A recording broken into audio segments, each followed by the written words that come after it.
Në fushën e energjisë së rinovueshme do të ndalemi edhe sot këtë herë me CEO-n e kompanisë AMG Energy Albania, Ilir Qazimi. Ilir, faleminderit shumë për intervistën e sotme dhe për gjithë informacionet që do japim si për familjet ashtu edhe për bizneset, se çfarë është edhe një herë kjo lloj energjie rinovueshme dhe si ne mund ta inkuadrojmë atë në biznesin ton apo edhe në familjet tona, sigurisht për të pasur më shumë përfitueshmëri ekonomike. Së pari, target grupi i vendosjes së paneleve fotovoltaike. Nëse do të bënim një krahasim apo një ndarje midis familjeve dhe bizneseve apo edhe institucioneve shtetërore, si do të mund të ishte? Atëherë, është e thjeshtë.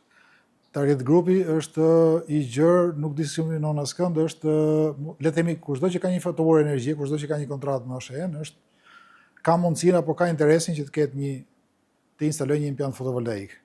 Pastaj, mes kategorive të caktuara të klientëve, le të themi që biznesi është ai që ka interesin më të madh. Pse? Sepse paguan një çmim energjie më të lartë se sa familjarët dhe ka kushte, po themi, teknike dhe kushte fizike më të mira për të instaluar impianti.